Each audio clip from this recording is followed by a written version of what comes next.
of this work.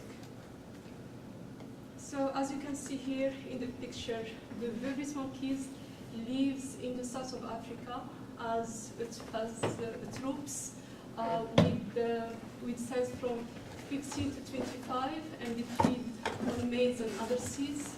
And as you can see here on the left, the most interesting kinship relationship is the relationship between a mother and his infants.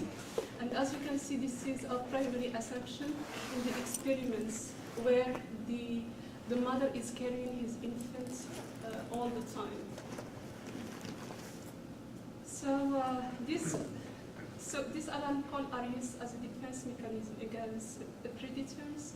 And in the data of Sifard and Cheney, 3 types have been defined. The first one is an eagle alarm call. After hearing it, all the rest of the vervet monkeys hide under bush where they are safe from the eagles. The second type of the alarm call is a leopard alarm call. After hearing the leopard alarm call, all the rest of the group they climb to the top of the tree, especially in the small branches of the tree where the leopard cannot reach them. And finally, we have a snake alarm call. After hearing it, the rest of the group stand bipedally and scan the area at the same time, so to see if there is a snake in the vicinity.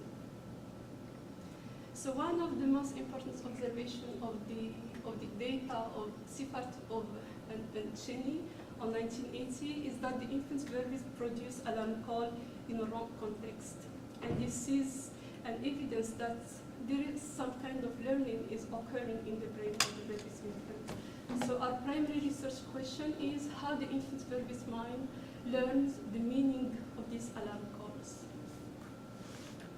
So in this work, we are tackling or we are answering these following research questions. The first one, how the meaning is assessed, how the symbol is grounded, and is the computer simulation an efficient tool to study the language in general, or the simple communicative system that we have in this case. So for the meaning assessment approach, Franklin, in his book, he introduced quadratic understanding concepts. In his word, systems understanding of a concept or of a collection of concepts seem to vary with the complexity of its connection from the given concept to other knowledge. Roughly, the more connection, the more understanding. So based on these concepts, we have modeled the meaning of our vervet alarm calls. So in our work, we consider 3 types of vervet alarm calls. The first meaning type we call is action-based meaning. So in this case, we associate or we link the vervet call with an escape action via a causality relationship. The second type of meaning, we call it referential-based meaning, where we associate and link a predator with a vervet call via a reference relationship. And the third meaning, we call it feeling-based meaning, where we associate and link the vervet call with the fear via a causality relationship.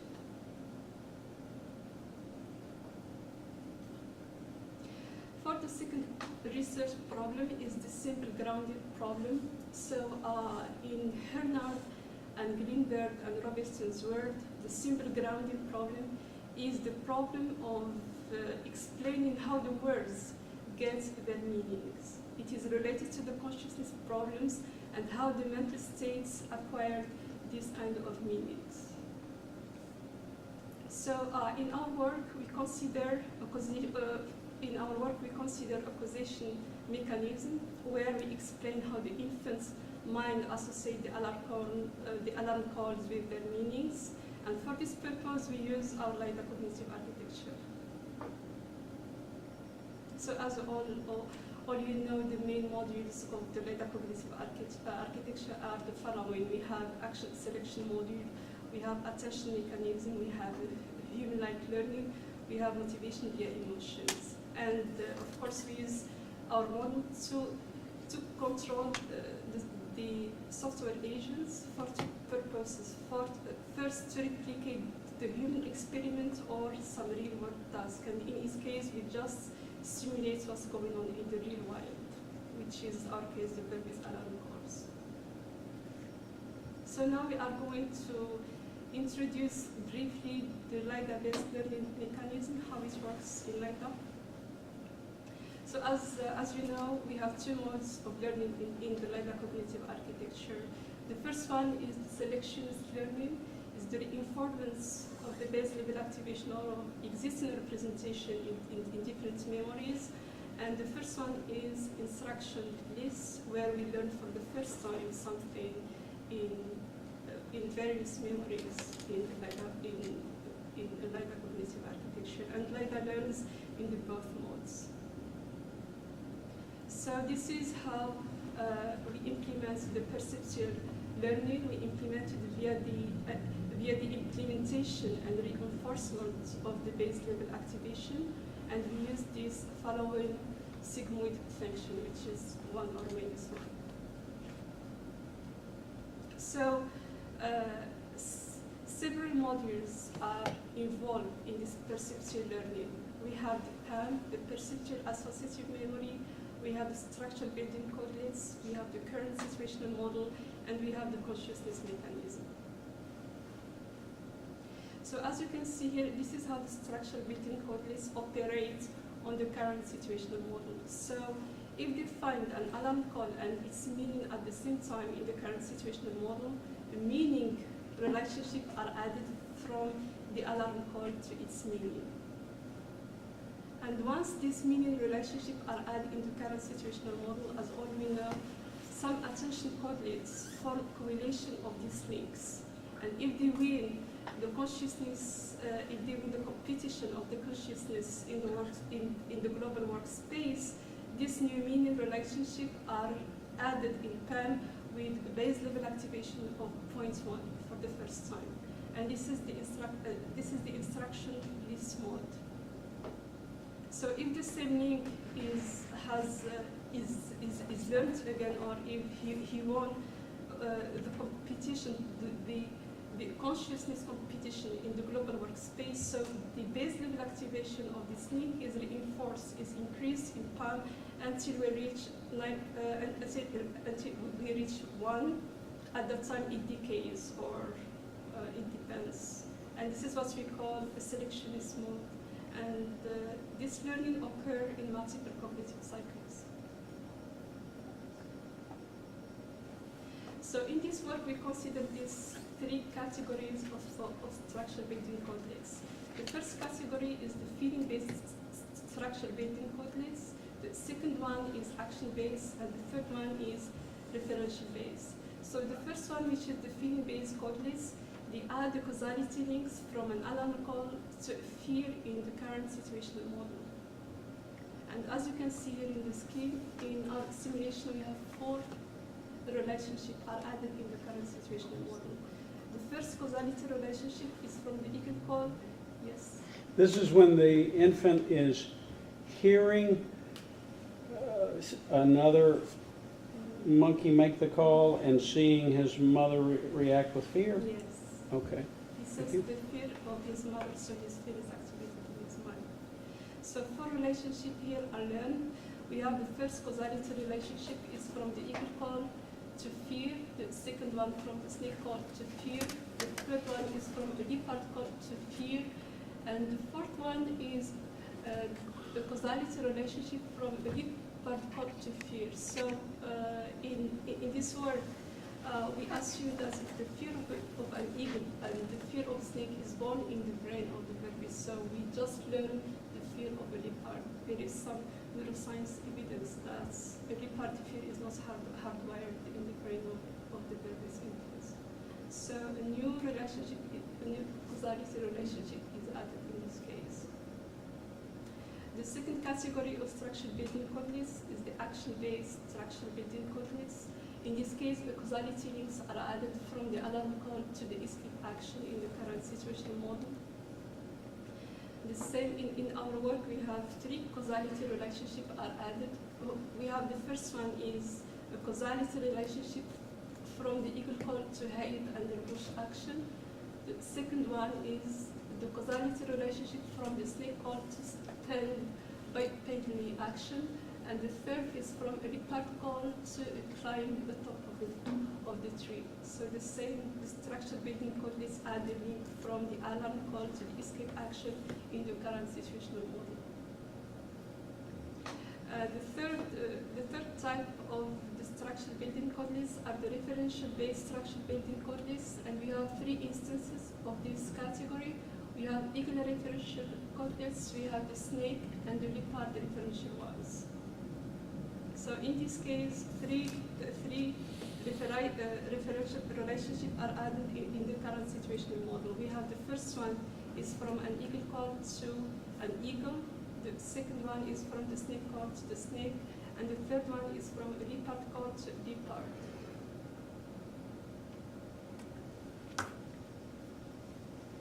So now we are going to see our two-dimensional grid simulation design, how it has been designed.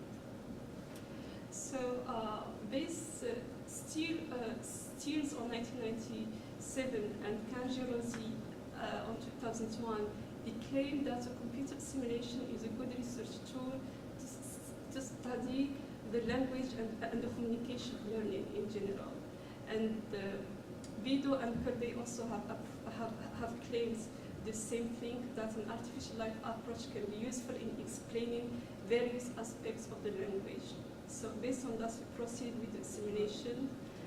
In our simulation, we have two parts of the in-life simulation. In the first part, the primary assumption of the first part is the physical attachment between the mother and his infant. And the goal of this first set of experiments is testing the learning of the meaning of these alarm calls. The second set of the simulation of the experiments are based on this assumption of the detachment of the infant from his mother.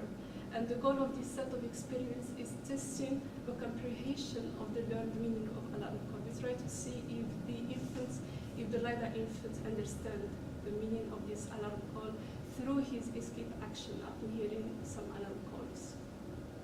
So as you can see here, this is our grid. This is our two-dimensional environment. It's a grid cell. We have the two axes. We have X and Y. A random cell has a coordinate X and Y. And as you can see, we have two types of objects. We have animated objects, a predator, which can be an eagle, a leopard, a snake, an infant, and the mother agent, and the vervet. And non-animated objects are a bush or tree. And they are distributed in the environment randomly. So LIDA agents in the environment have four directions: north, south, east, and west. And there are many actions that are available in the environment. The first action is move, and we have two types of the move action. The first is a random action where it depends on the direction of the vervet agents. It just instructs the agent to move to the next cell. So for example, we have this vervet is in the cell 1516 and its direction is south, so he will move to the next cell of 1517. And the mother movement action, the mother and the infants, because of the assumption of the attachment, they move at the same time in the environment. So another action, hider and the push, it instructs the agents in the environment to move to the cell where it is a bush, or where there is a bush. The next action is climbing to the top of the tree. It instructs an agent to move to a cell where we have a tree. This is how it is how it was implemented in Java. And other actions, vocalized calls, attacks actions are for predators, eagle, the leopard, and the snake. And here I just want to mention that in every experiment we have only one predator. We don't combine all of them at the same time, because in the wild it's so rare that they appear at the same time. So for the control of these agents, we have two types of control. All the vervet agents and the predator agents, including the the snake, the leopard, and the eagle, and the mother are controlled just using a production rule, even then. And our main agents in the simulation is the infant agent, and is controlled by the LIDA cognitive architecture.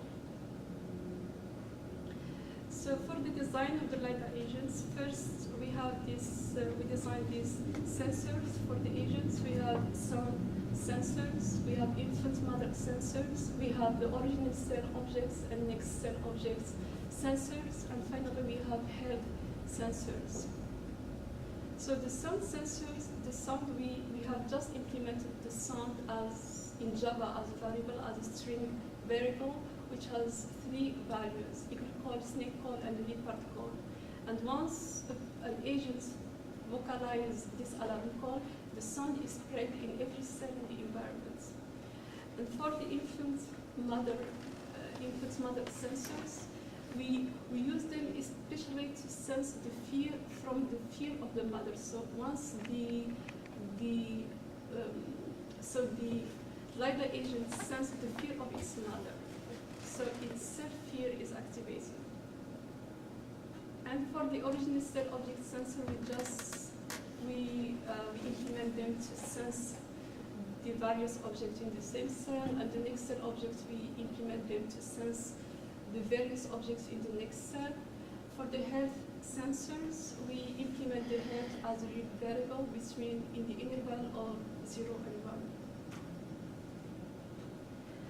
So for the feature detection of the LIDA agents, we have these 4 following feature detectors. We have the object feature detector, we have an alarm call feature detector, we have a health feature detector, and we have an action feature detector. So the object feature detector allows the LIDA agent to sense the objects along a line, along the vision system line, because we assume in this case that its vision system is the line in front of him. So he can sense all the objects in this line in front of the agents. The alarm call feature detector allows him to recognize various alarm call, eagle call, snake call, and leopard call.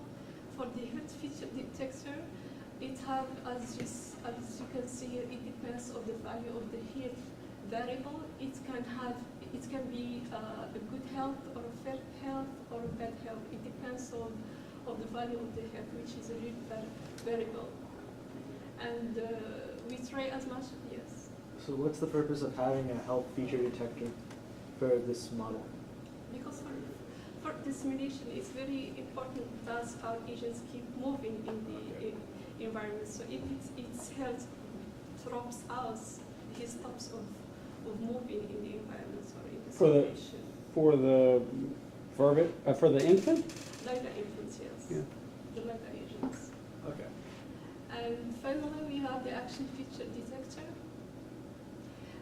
It allows the LIDA agent to recognize the following actions: hide under bush, climb to the top of the tree, and stand bipedally and scan the area.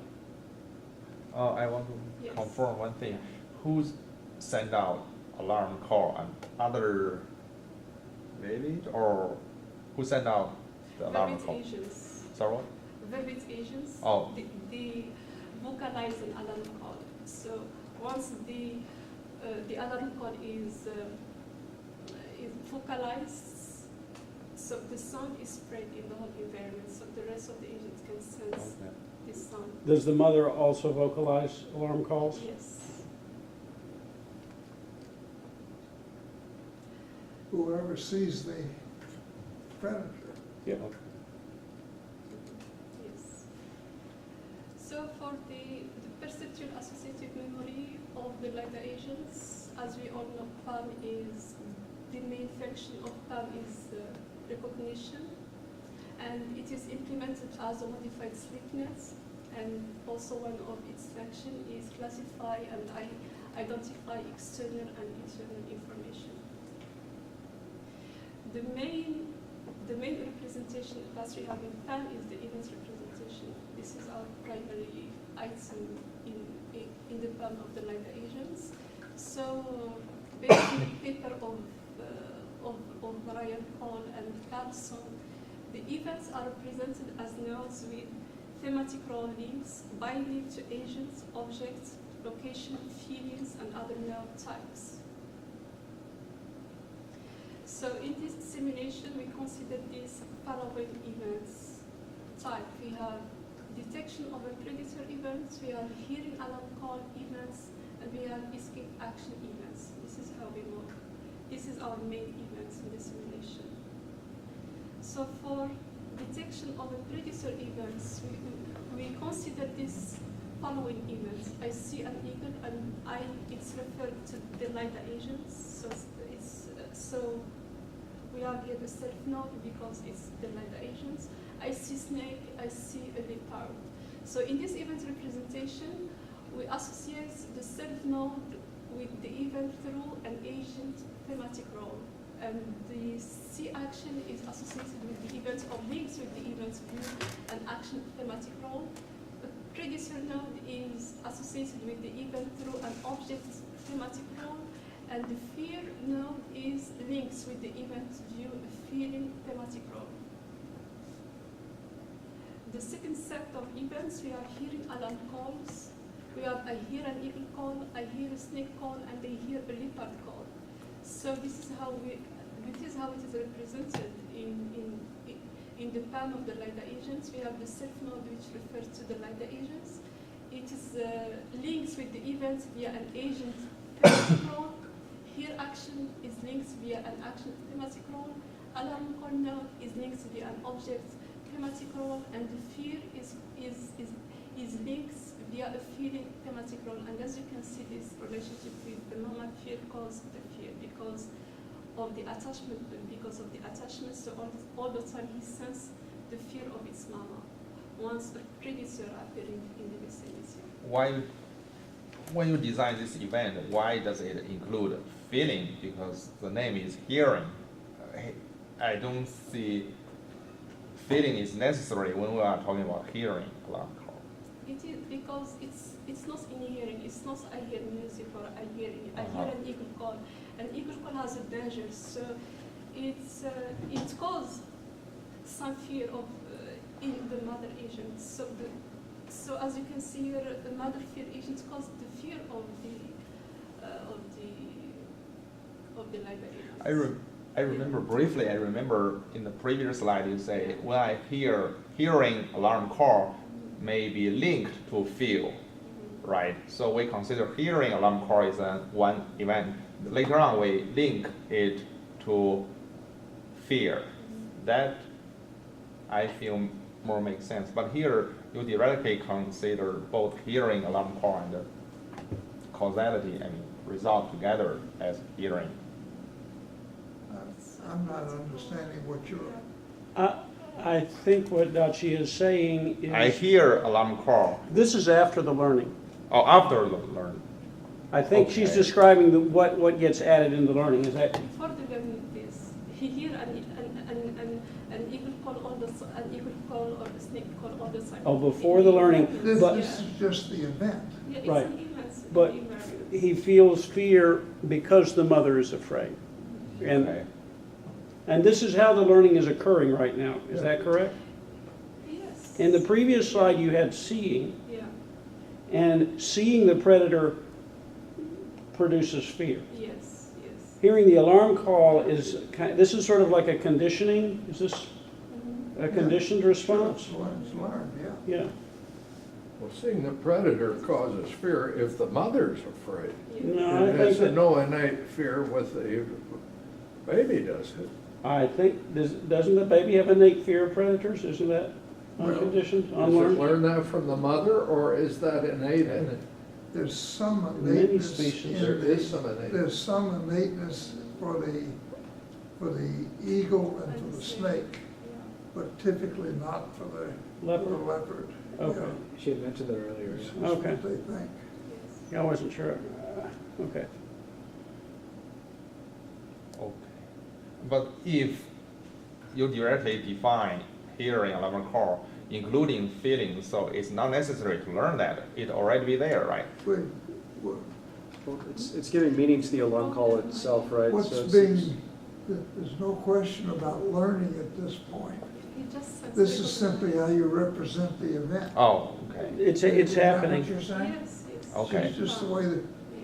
and It's just now, happening if- together for some now, reason. If that event. No, not for some reason. It's happening Because of specifically mama. because, yes. Okay. But if that event comes to Oh, consciousness, okay. then it gets learned.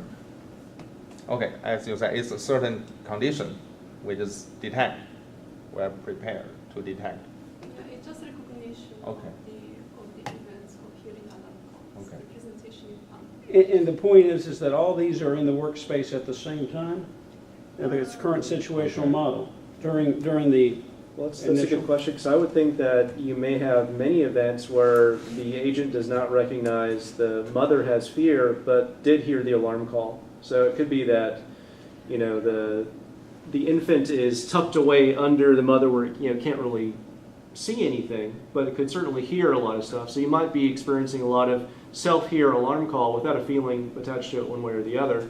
But you might later on start picking up on the fact that, oh, these two things coincide. You know, mama is having fear, and also, because if you're just representing an event of an alarm I'm call, not understanding what you're saying. Let's go back a minute. right? You're saying that the All Yeah, these things the- happen in the workspace of this. I'm sorry. at the same time, but the infant is not aware of the mother's fear.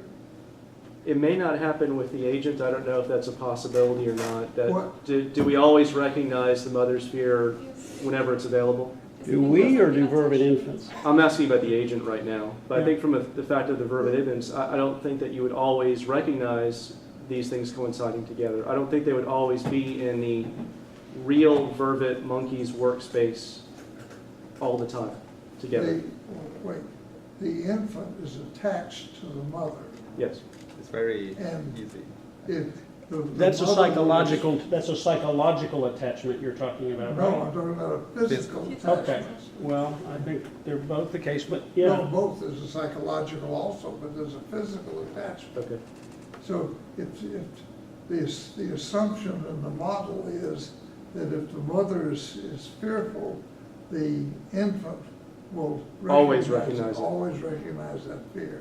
Okay. Now, how good of an assumption is that in the real world? I think it's pretty damn close. Well, Even out in the real world, when the mama monkey is afraid, that baby that's attached to her is going to recognize that there are she's afraid. many things. You said if you can't see the mother, there are many ways in which that can be communicated. The mother's behavior, if the mother starts running or the mother starts screeching or jumping or It's possible. I mean, I Yeah. think that, I mean, if There are that's the many ways. assumption, so be it. It seems like, well, it seems like it might be optimistic that it would always know the mother is afraid when the mother is afraid. I think that that would sort of be a telepathic kind of thing. But I think there Well, probably would be It secondary is indicators in a lot of almost cases. telepathic. huh? It is almost telepathic. Looking at it from the outside, it might seem to be telepathic. You're talking about the ethological observations that are made. Yeah. And What you stated seemed to be operating on an assumption that the only way the infant could know is if he saw, and if he didn't happen Right, to be and- noticing, then he would just. I think that's a good point. Notice There's all the other ways of picking up on it, and maybe it is very consistent with when the mother has fear that the infant knows it. Maybe that really is the case that it's. So let me start why I started asking this question. The statement was, are they always in the workspace together? That seems like a very strong assumption, that it's always in the workspace what together. always in the workspace These together. All these different components of the event. Yes, in the first set of experience, all of them are together. Yes. That's his point. He's saying that's a very So- strong assumption. Yeah, Right. yes, yeah. It certainly seems like, let's say that there's another infant also that may not be reliable in their alarm calls. The alarm call could come from another infant, and this mother may be savvy enough to realize, oh, this is nothing, ignore it. So that would be a case where there's an event where there's an alarm call and not mother's fear. So all I'm saying is that it seems like you may have associations and events where all of them are not always in the workspace together. Yeah, That's all I was getting at. Yeah, Yeah. that could happen. Yeah, and this is highly simplified. Clearly, I think But, your point's well taken. Yeah. Yeah, that in the real world, this isn't all going to happen just in a single exposure in a single cycle. Yeah, I think there might be some noise where you have some other, it probably emerges over time of you've got some Yeah. bad events that are created and some really good ones, and the consistency of events would eventually say, okay, well, this is, But the I workspace is agree. pre-conscious. It has to have all the unconscious things in it too. It hasn't come to consciousness yet. you're right, It but you have be to have that. sampling all the unconscious, so they're all there. Well, a lot of this stuff is Yes. driven by the environment and interpretation of the environment correctly and all those different Once it things. comes So- to consciousness. Well, this is pre-conscious too. If it's not out there to be observed to begin with, you don't have the building blocks pre-consciously to do anything with it. The example that you gave, Sean, is one in which they weren't all there together. And it was reasonable. He said that maybe another infant made a false call. And so that was present, but all the elements were present except for the mother's fear. And so that could interfere with the learning. It could make it If you make a false call, then you're not going to see the action, for example. It's not going to be there. Well, the action in that case No, would the be action there. here is just here. It's just Or the action here is just here. Yeah, no, Right. Yeah. that's all right. That's the most And this is not a basic of all criticism. This is actions. just a No, no, clarification about what we said No, earlier. I think this is all quite correct, that out in the wild, such things can happen. Sure. The And it's- model is not modeling that. It's rare it's so rare in the wild that we're not modeling it. Yeah, moreover, I think that there is a degree of simplification necessary to build a model like Yeah. this, and that is a kind of a possible direction for a future extension, is to make a richer learning model to where there are multiple conflicting events that would have to be emerge Right, over and it's gonna time. I deal don't know. with, some noisy input. And actually, sort of moreover, going to some of the stuff that Tomasz has really recently been talking about, this uncertainty and being able to deal with some noise in the environment, all those things like that, there might be some interesting extensions there. All that stuff is very real, but and there may be some uncertainty about whether or not this is really a predator or not. And the question is, how would we deal with that? And we haven't done that.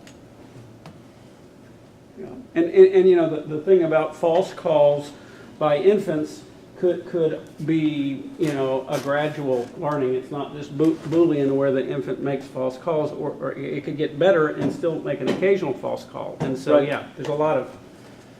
Yeah, actually, that's an interesting question there.